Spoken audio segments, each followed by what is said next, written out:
क्या तुम उसे नहीं देखते? प्रिय मित्रों, प्रभु अपने वचन में कहते हैं कि उनकी वाणी अपना उद्देश्य पूरा किए बिना वापस नहीं लौटती है, और प्रभु अपनी वाणी के अनुसार हमारे जीवन में कार्य करता है। आज इस दुनिया में बहुत सारे लोग इसलिए दुखी हैं क्योंकि वे अपने अतीत के गुलाम हैं, अतीत के शिकार हैं। मैं सोचता हूं कि आधुनिक इंसान की एक बहुत बड़ी कमजोरी है कि वो वर्तमान में जी नहीं पाता है। या तो वो अतीत में जी रहा है या तो भविष्य में जी रहा है। हम बाइबल के प्रकाशना ग्रंथ के अध्याय 21 वाक्य 5 में पढ़ते हैं। प्रभु कहते हैं, मैं सब कुछ नया बना देता हूं। मैं सब कुछ नया बना देता हूं। बाइबल की शुरुआत के ग्रंथ उत्पत्ति ग्रंथ में पढ़ते हैं कि ईश्वर ने सारी सृष्टि की रचना की, और ईश्वर ने देखा कि सारी सृष्टि जो उनके द्वारा रची हुई है सुंदर है, अच्छी है। लेकिन मनुष्य के पाप ने सारी सृष्टि को बिगाड़ दिया, बर्बाद किया और उसे विकृत किया। प्रभु यीशु मसीह संसार में आए ताकि सृष्टि को पुनः नया बनाएं, अच्छा बनाएं। तो प्रभु कहते हैं कि मैं सब कुछ नया बना देता हूं। यह प्रभु का स्वभाव है, यह ईश्वर का स्वभाव है कि वो सब कुछ नया बना देता है। लेकिन हमारा एक विपरीत स्वभाव है, और वो स्वभाव क्या है कि हम पुराने को ही पकड़े हुए हैं। ईश्वर सब कुछ नया बना देता है, लेकिन हम पुराने को ही पकड़े हुए हैं। हम पुराने को छोड़ने को तैयार नहीं है। पुरानी आदतें, पुरानी दुश्मनी, पुरानी बातें। मैं एक छोटी सी कहानी सुनाऊंगा, काफी पुरानी कहानी है। एक बार एक आदमी पहाड़ पर चल रहा था, और चलते चलते अचानक वो पहाड़ पर से फिसलकर नीचे की ओर गिरा। घाटी की ओर जा रहा था, इस बीच में उसे एक पेड़ की डाली मिली और उसके सहारे वो लटका हुआ था। उस पेड़ की डाली के सहारे वो आसमान और पृथ्वी के बीच में लटका हुआ था। काफी देर के बाद उसे ईश्वर याद आया। हम सबके जीवन में अक्सर ये होता है, जब दुख आ जाता है तो हम ईश्वर को याद करने लगते हैं, और इसलिए उसने पुकार कर कहा कि हे ईश्वर, मुझे बचाओ। काफी देर के बाद ईश्वर की आवाज आई, जवाब आया, पुत्र क्या बात है? उसने कहा, आप नहीं देखते हैं मैं लटका हुआ हूं, मुझे बचाइए। ईश्वर ने पूछा, पुत्र क्या तुम मुझ पर विश्वास करते हो? उसने कहा, मैं विश्वास करता हूं, मैं पक्का विश्वासी हूं, मैं आस्तिक हूं। ईश्वर ने पूछा, जो मैं कहूंगा क्या तुम उसे मानोगे? उसने कहा, बोल के तो देख। और ईश्वर ने कहा, यदि तुम मुझ पर विश्वास करते हो, मेरी बात को मानने को तैयार हो, तो जिस डाली को तुम पकड़े हो उसे छोड़ दो।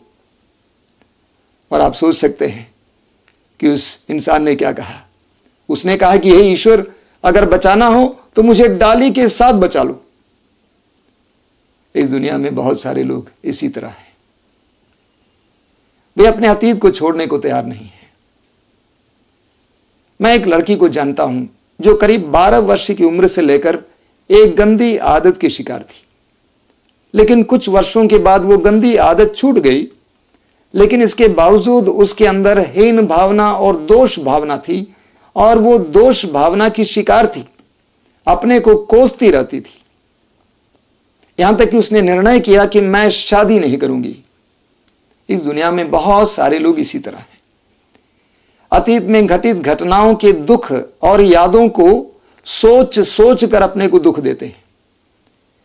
जब अतीत की उन घटनाओं के हम शिकार बन जाते हैं और बहुत ज्यादा ही त्रस्त हो जाते हैं, तब हम मानसिक रोगी बनते हैं।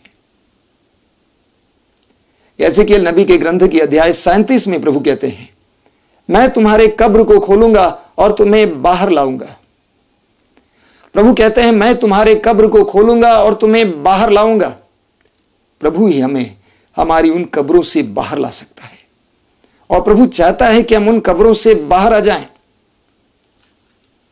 इस्यास नबी के ग्रंथ के अध्याय 65 में प्रभु कहते हैं, उसके वाक्य 17 में और 18 में प्रभु कहते हैं कि मैं एक नए आकाश और एक नई पृथ्वी की सृष्टि करूंगा।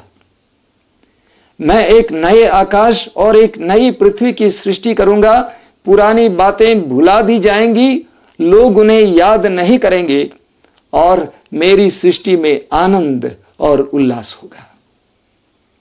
हम सभी जानते हैं कि हमारी दुनिया कितनी छोटी है, हमारा आकाश कितना नीचे आ चुका है, हमारी पृथ्वी कितनी फटी हुई है, टूटी है, चितरी है। ईश्वर कहता है कि मैं एक नए आकाश और नई पृथ्वी की सृष्टि करूंगा।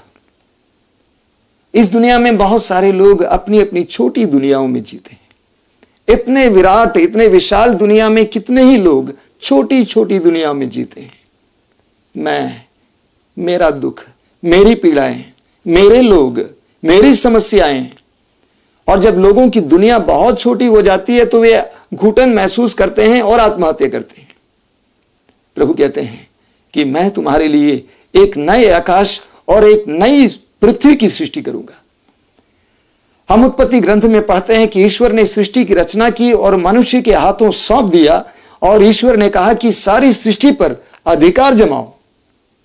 ईश्वर ने सारी सृष्टि को मनुष्य के अधीन किया, लेकिन आज उसी बड़ी सृष्टि में मनुष्य अपनी छोटी छोटी दुनिया में जी रहा है। प्रभु यीशु ने अपने शिष्यों से कहा, आकाश के पक्षियों को देखो, वे कितने स्वतंत्र हैं, वे कितने ईश्वर पर भरोसा रखते हैं।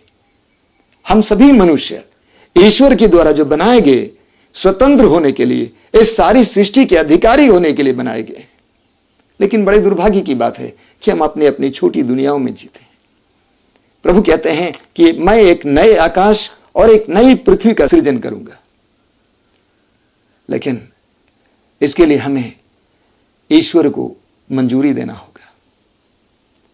ईश्वर बनाना चाहता है, लेकिन हमारे ऊपर निर्भर है कि क्या हम हमारी दुनिया को ईश्वर के द्वारा बड़ा करने के लिए हम इजाजत देते हैं।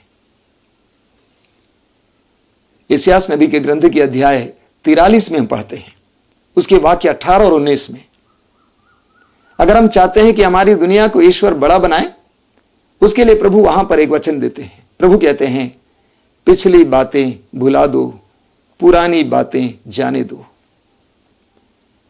यदि आप चाहते हैं कि आपकी दुनिया को प्रभु नया बनाए, आपके लिए एक अच्छे भविष्य का निर्माण करें, प्रभु कहते हैं पिछली बातें भुला दो, पुरानी बातें जाने दो। पिछली बातें भुला दो। कई लोग इसलिए अपने पिछले जीवन की घटनाओं को, विशेष करके दुखद घटनाओं को भूल नहीं पाते हैं, क्योंकि वे उन घटनाओं से जुड़े हुए लोगों को क्षमा नहीं कर पाए। और यदि आप चाहते हैं कि आप अपने बीते जीवन की कटुता को भूल जाएं और पुरानी उन यादों को भूल जाएं जो आपको दुख देती हैं, तो सबसे पहले आपको उन घटनाओं से जुड़े हुए उन सब लोगों को क्षमा करना होगा जिन्होंने आपको दुख दिया है। प्रभु कहते हैं पिछली बातें भुला दो, पुरानी यादें जाने दो। हमें पुरानी यादों को टिकने नहीं देना चाहिए। हम में से कई लोग पुरानी यादों को टिकने देते हैं, उन पर मनन चिंतन करते हैं, उनके बारे में चर्चा करते हैं, अपने मन में, हृदय में उन यादों के लिए स्थान देते हैं। प्रभु कहते हैं पुरानी यादों को जाने दो। बार बार उन यादों को आपको तिरस्कार करना होगा, जाने देना होगा, उसके लिए समय नहीं देना होगा, तब पुरानी यादें चली जाएंगी। बार बार उन घटनाओं को भूल जाइए। जब घटनाएं आती हैं आपको परेशान करने के लिए, उनको जाने दीजिए, टिकने मत दीजिए। अगर वे घटनाएं, उनकी यादें आकर आपको परेशान करती हैं, खड़े हो जाइए, कुछ दूसरा काम कीजिए, टहलने लगिए, किसी से बात कीजिए, वे यादें धीरे धीरे मिट जाएंगी। तो प्रभु कहते हैं पिछली बातें भुला दो, पुरानी बातें जाने दो। और प्रभु कहते हैं देखो, मैं एक नया कार्य करने जा रहा हूं, मैं एक नया कार्य करने जा रहा हूं, क्या तुम उसे नहीं देखते? वो प्रारंभ हो चुका है। तो अगर हम चाहते हैं कि ईश्वर हमारे लिए एक नई दुनिया, एक नए भविष्य का सृजन करें, हमें पिछली बातों को भुला देना पड़ेगा, पुरानी यादों को जाने देना पड़ेगा और हमें भविष्य की ओर देखना होगा। प्रभु के द्वारा किए जाने वाले एक नए कार्य की ओर अपनी दृष्टि लगानी होगी। हम संत पौलुस का उदाहरण लें। पौलुस का पुराना नाम साउल था, और जब वो साउल था, वो कलीसिया को, प्रभु के शिष्यों को सताया करता था, कितने लोगों को उसने मरवा डाला था। लेकिन वही साउलुस जो पौलुस बन गया, फिलिपियों के पत्र की अध्याय 3 उसके 13 और 14 में लिखते हैं, मैं एक कार्य करता हूं। वो कार्य क्या है? पिछली बातों को जाने देता हूं, पिछली बातों को भुलाकर आगे की ओर दृष्टि लगाकर बड़ी उत्सुकता के साथ अपने लक्ष्य की ओर दौड़ता हूं, जिसके लिए मेरा नाम लिखा हुआ है। बहुत सुंदर है। पौलुस कहते हैं, पिछली बातों को भुलाकर आगे की ओर दृष्टि लगाकर बड़ी उत्सुकता से के साथ उस लक्ष्य की ओर दौड़ता हूं, जिसके लिए मेरा नाम लिखा हुआ है। पिछली बातों को भुलाना, आगे की ओर दृष्टि लगाना और उत्सुकता के साथ आगे बढ़ना, दौड़ना। पौलुस कहते हैं, हमारा नाम उसके लिए लिखा हुआ है।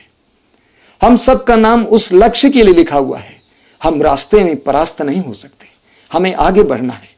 प्रभु यीशु मसीह अपना क्रूस ढोते हुए कलवारी पहाड़ की ओर चले, रास्ते में कई बार गिरे, लेकिन वे परास्त नहीं हुए।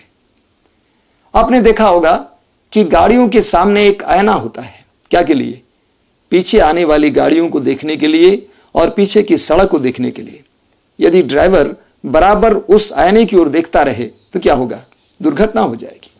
हमारे जीवन में भी ऐसे ही होता है। जब हम अतीत की ओर अपनी दृष्टि को दौड़ाए रहते हैं, तब हमारे जीवन में बहुत सारी दुर्घटनाएं और भी घटित हो सकती हैं। हम अपने अतीत को प्रभु के हाथ में सौंप दें।